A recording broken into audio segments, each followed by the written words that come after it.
6, the university's new focus on pedestrian safety. More on its partnership with the city to identify key danger zones in hopes of improving them. It's a small part of the bigger East Main Street project the city's working on. Raygene English breaks down what ideas and plans are included in this $20 million effort. And with talks at every Ohio college and university about whether or not to mandate COVID vaccines, Baylee Sweitzer sits down with local experts to clarify what's the whole debate about. And get ready for a trip to Germany this weekend for Oktoberfest. Better yet, the celebration's making its way to your own backyard. A preview of the Kent Main Street event, only on TV2 News.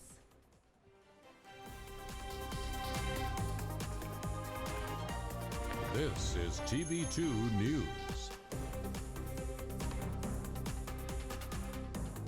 Happy Thursday, Portage County. Thanks for choosing TV2 News. I'm Troyano. And I'm Olivia Sharp. Your time is 6:01, and we begin tonight with a new study looking to bring more safety to campus and the surrounding areas. That's right, and the city of Kent and the school have began evaluating 28 different crosswalk areas, looking where the highest rates of incidents take place. They're done with that phase of the study and will now look to measures they can implement, attempting to increase safety. Kennedy Gotham joins us with more on that front. Kennedy?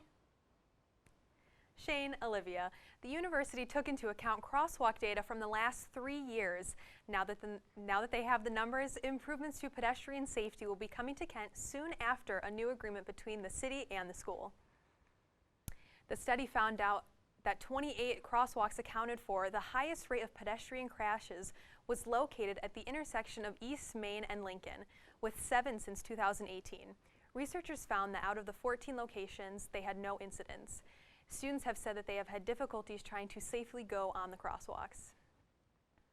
But there's never really highlighted lines for a crosswalk, so often cars never really see them. I've almost gotten hit by a car a couple times because a lot of cars don't stop or don't realize that they're coming. The campus crosswalk evaluation says that in phase 1 and 2 signings will be upgraded along with making marks on the pavement. Phase 3 includes getting sidewalks, pavements, and curbs redone if phase 1 and 2 are not sufficient. Now, with the new program being incorporated, there will hopefully be a decrease in the number of incidents in Kent. Reporting from the Franklin Hall studio, I'm Kennedy Gotham, TV2 News. Thank you, Kennedy. Now, thank you. This crosswalk study plays a role in an even bigger plan being implemented by the city, the ongoing future plans for East Main Street. Raygene English joins us from the studio with the latest on the renovation after a meeting earlier this week. Raygene. Thanks, guys. The city of Kent plans on giving East Main Street a $20 million upgrade. City engineer Jim Bowling described the project in 2 separate meetings over this month. Some changes Bowling included are the extensions to Front Campus, the Terrace Drive closure, and the future Business Administration building. The addition of bike lanes on East Main was shown in the presentation too, along with improvements in pedestrian crosswalks and improvements to general safety. Bowling says it is to create a stress-free street that meets the current demands of all of its users. Roundabouts on the eastern and western endpoints of Main Street could possibly be included as well, which could change access to many roads intersecting East Main Street.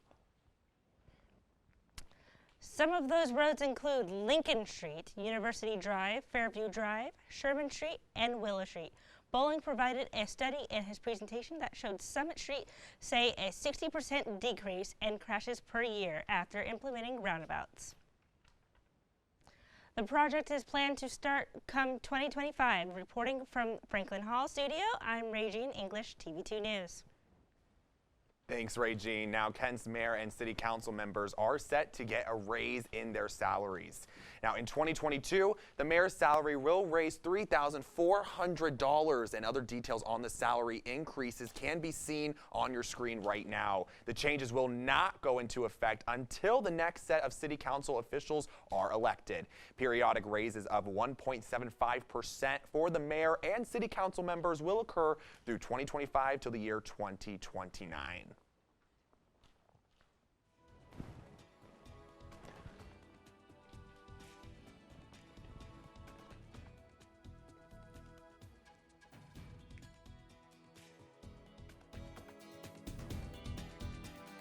Good Thursday evening, Kent State and all of Portage County. I'm Rachel Gross with your evening weather forecast. Now, today was the first full day of fall, and it brought some chilly temperatures to Northeast Ohio. As we take a look outside, currently it's 53 degrees, and it's a little bit breezy with winds from the southwest at 6 miles per hour. It's a little bit overcast out there, so the visibility dropped down to around 3 miles. And then as we take a look overnight for your overnight forecast around the state, temperatures all around the high 60s, high 50s, a little bit warmer down here in Cincinnati as it's at 65, but as we get up here more towards Kent and the Akron area in northern Ohio, it's around 55 degrees. Now, as we look into your overnight hours, 48 as a low tonight, and you have a 20% chance of showers before 7 p.m. Then it's just going to be mostly cloudy after, the winds kicking up there around 11 to 16 miles per hour. And then that's all I have for you right now, but make sure you stay tuned for your full weekend forecast as well as for the next 7 days. In less than 30 minutes, students will meet to discuss recent controversies surrounding Kent State dining services. Kent State Students for a Democratic Society is holding a meeting in room 314 of the Student Center Thursday at 7. In a post earlier Thursday, the group said, quote, "Stop feeding us raw chicken."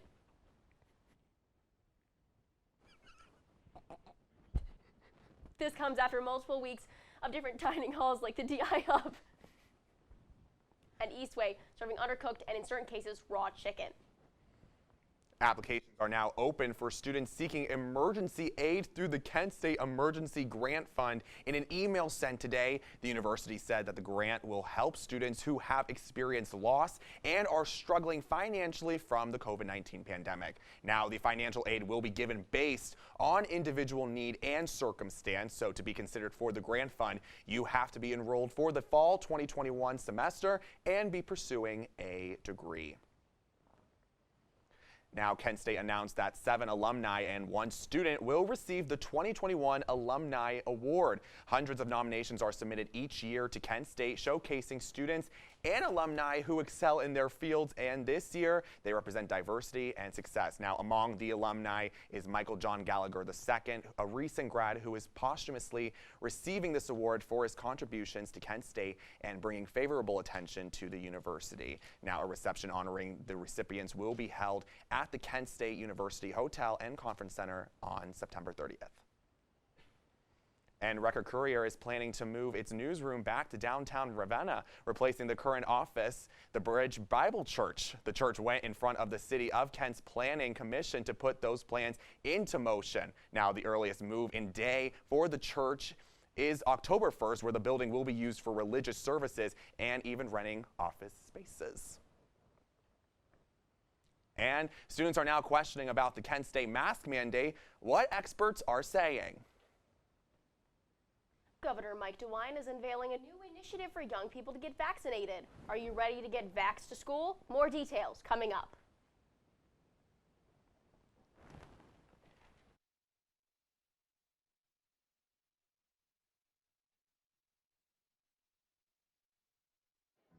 The black truck? Hey, Christina from accounting. Yeah, hi. Hey, I used to date a girl named Christina. Oh, really? Yeah, and then she dumped me for my best friend. You want to see some photos of them that I took? I don't. I thought we talked about this, buddy. Buzz and overshared again? Yeah. Yeah. I'm gonna call a car. That's a smart idea. So, yeah, I know, that's why I did it. Hey, you're gonna get back to the top of the mountain. Does that mean I'm gonna get back with Christina? No. Oh. No. I don't want to talk about it.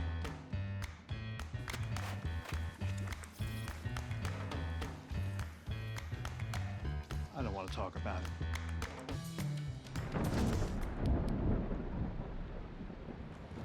Families don't have to talk about everything, but they should talk about how to plan for an emergency.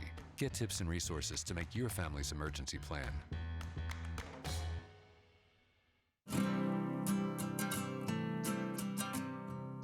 Every day across America, excess food is gathered by a network of good people at local food banks, giving hope to millions of children who struggle with hunger. They've earned their wings, and you can too. Together, we can solve child hunger. Support Feeding America and your local food bank at feedingamerica.org. I adopted Bento in 2010 from a shelter. As it turns out, we have very similar personalities. And this cat makes me make art because he's always motivating me to take pictures of him, to draw pictures of him. He just is motivating artistically. It's just that simple. Well, he's my best friend, but a lot of people know him as Keyboard Cat.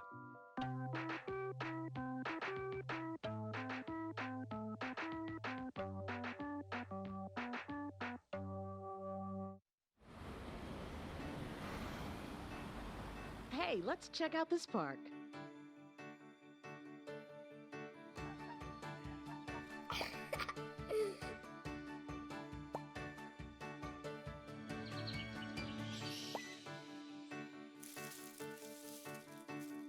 Oh, wow, that's really cool. To find a great local park or forest near you, go to discovertheforest.org. With Kent State mandating the COVID-19 vaccine, students are beginning to ask some questions about the decision. Baylee Sweitzer asks students and experts on the ethics behind the mandate. Baylee? Hi guys. Universities across Ohio are requiring the COVID-19 vaccine for their students and staff. This has many people questioning whether it is legal or ethical for a university to require vaccines.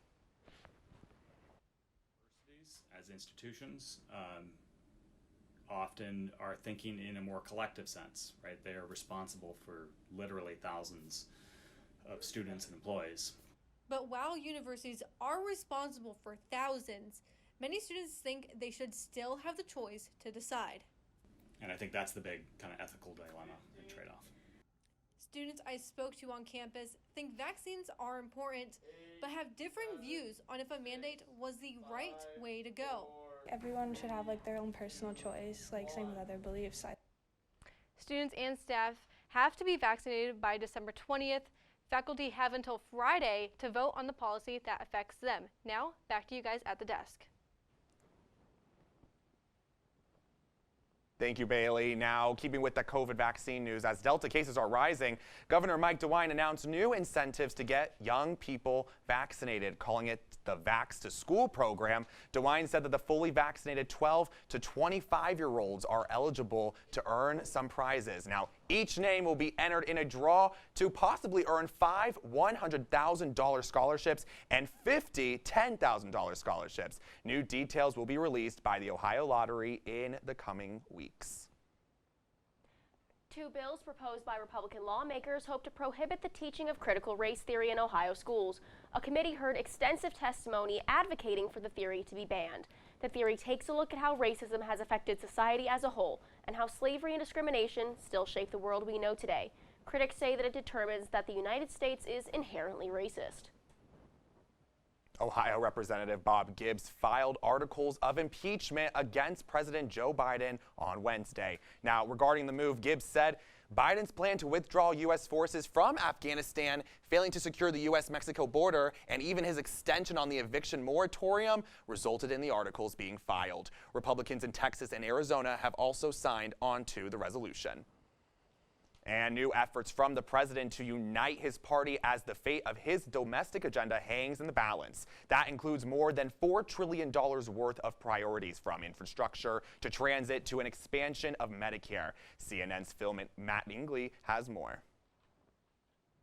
With its legislative agenda teetering, the White House has called in its most powerful weapon, President Biden. We're in a pivotal period of our negotiations and discussions. Biden hosting a series of meetings with nearly 24 Democratic lawmakers today. First with Speaker Nancy Pelosi and Senate Majority Leader Chuck Schumer, then with groups of warring moderates and progressives, all critical players in the intra-party combat that has broken out. He sees his role as uniting and as working to bring together people over common agreement on a path forward. It's a battle that has pushed Biden's sweeping dual-pronged $4 trillion domestic agenda to the brink of implosion.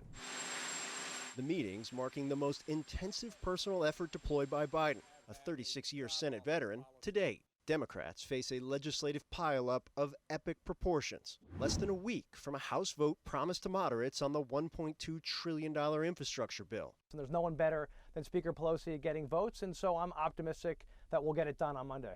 with progressives threatening to tank that bill if there's no pathway on the second $3.5 trillion economic and climate package. Half our members, more than half our members, will not move the bipartisan bill without the reconciliation bill being passed. All as the government barrels towards a shutdown on September 30th.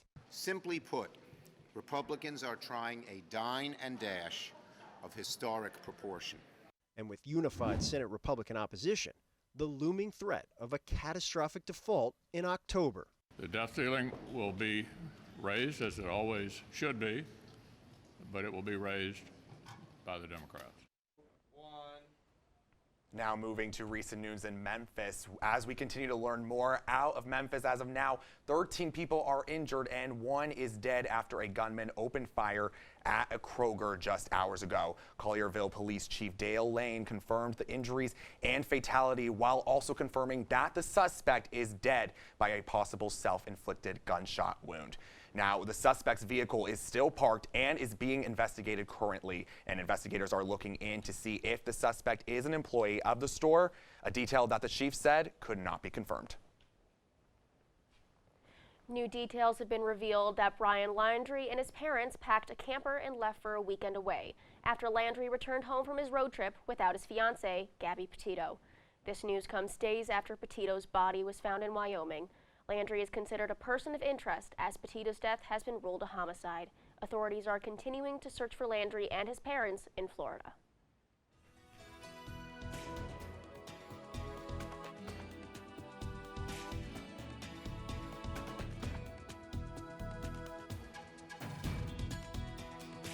Welcome back to your Thursday evening weather report. Even though today was cloudy, cold, and rainy, tomorrow is a different story. Temperatures around 70 for most of the day. It's going to be a lot warmer than today was.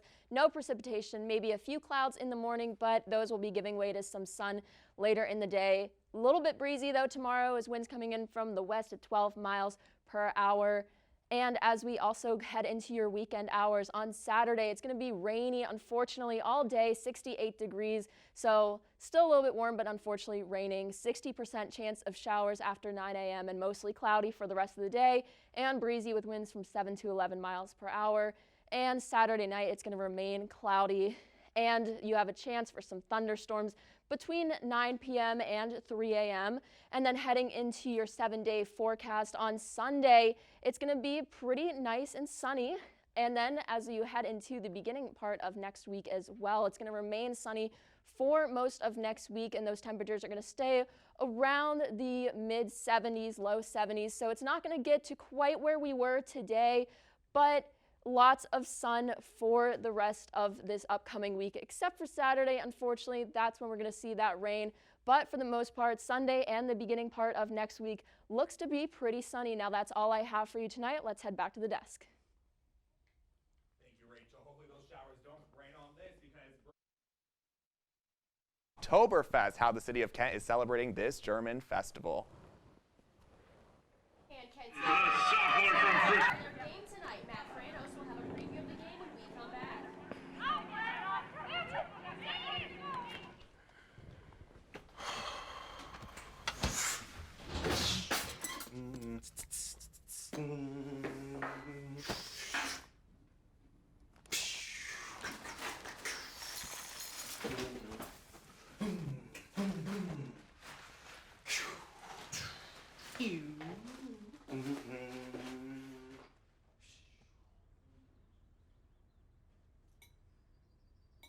Three months ago, there weren't enough masks.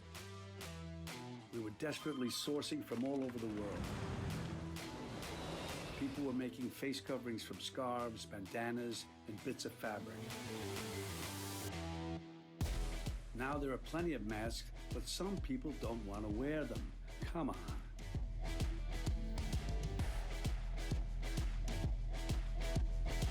Mask up, America.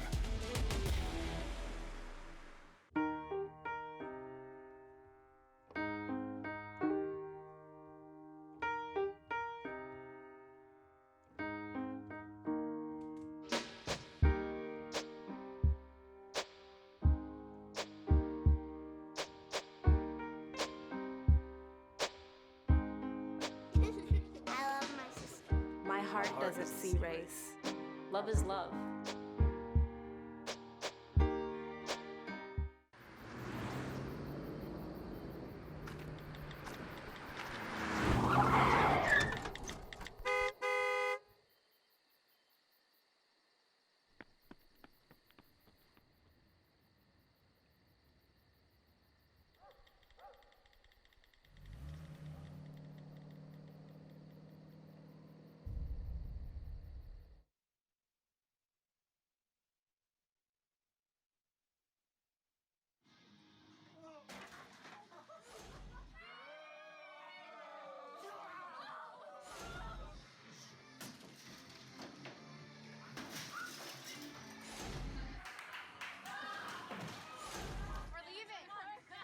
Most party fouls are pretty dumb.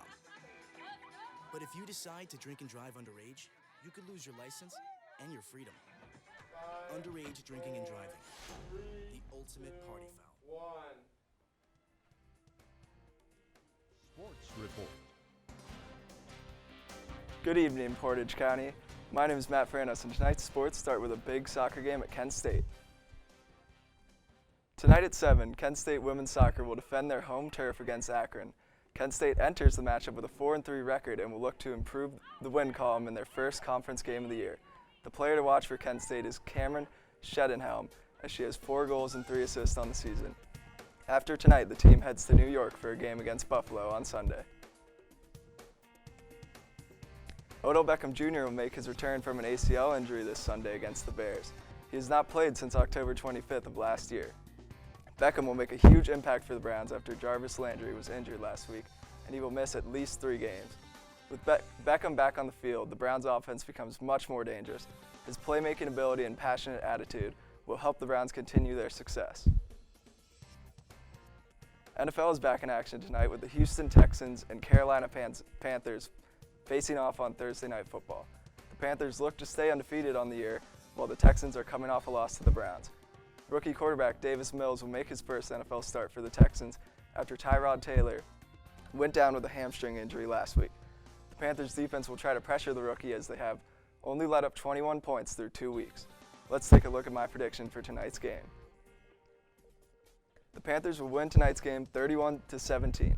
Davis Mills showed signs of being able to play at the NFL level, but the Panthers defense will be too much. The Texans will struggle to move the ball, and the Panthers will capitalize on field position and turnovers. The Texans also struggled to stop the Browns' running offense, and it will not be any easier with Christian McCaffrey running for the Panthers. That's all for tonight's sports. Be on the lookout for Kent State sports this weekend and high school football tomorrow.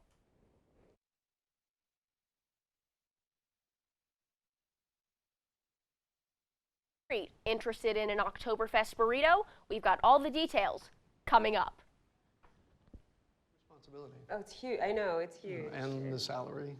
Oh my god, yes. I mean, Right. like, I was about to move in with my parents, and right before, so this saved me. I really believe in you, you know. Thank you. It's nice to hear that from someone. These are cool. Did you, what did you?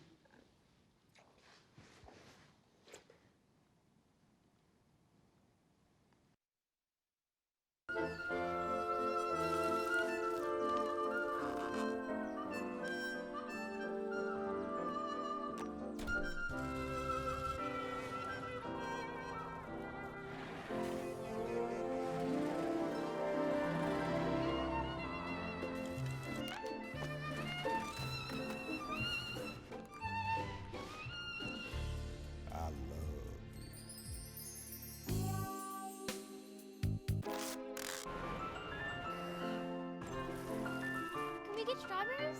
Okay.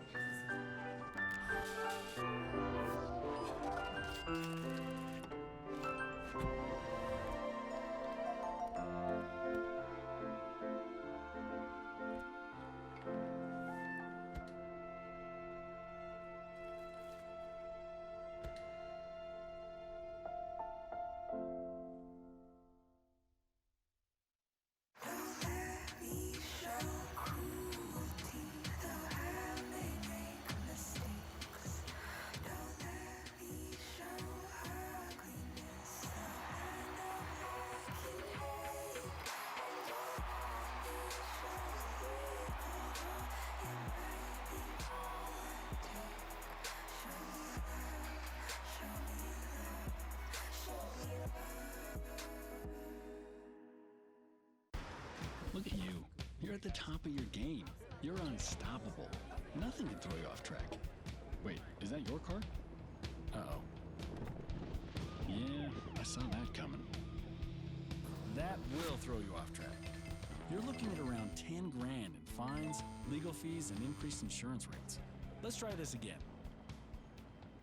Smart move. Because buzz driving is drunk driving. Pierogi and bratwurst fans, get your lederhosen ready because Saturday is going to be a real treat. Because this Saturday, it is Oktoberfest and it is coming to Main Street, Kent.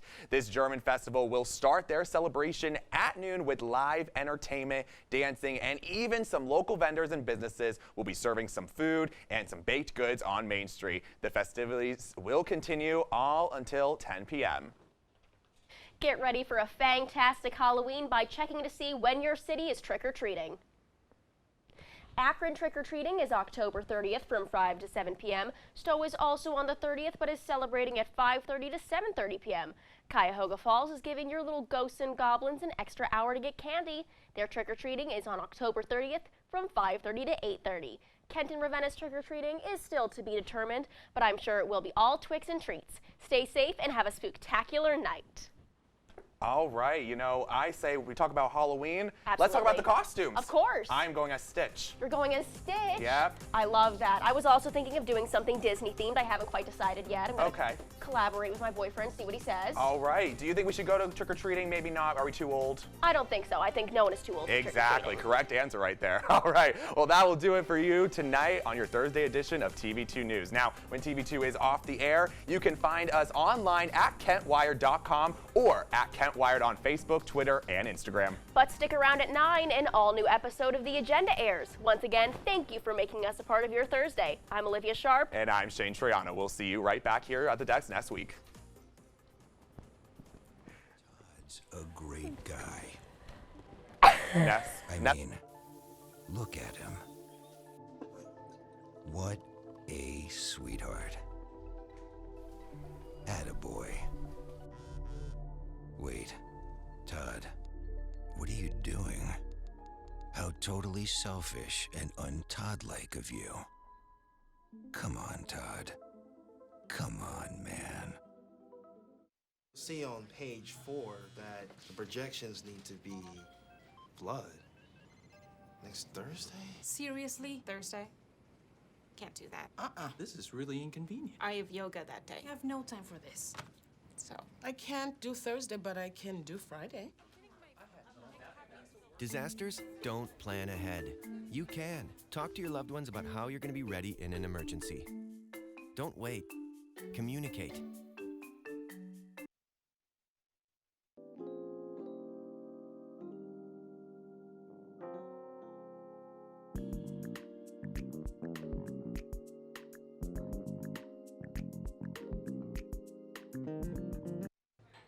Put the keys down, Kevin. But I'm gonna drive home. There are several warning signs present that you shouldn't be driving. My text to emoji ratio has gotten a little out of hand. A little? Yep, I'm definitely gonna call a ride home. I surrender. All right, pal. Get ready for the day, buddy. Hey, Dad. Hey, Dad. Do we have a gun? What's that? Do we have a gun?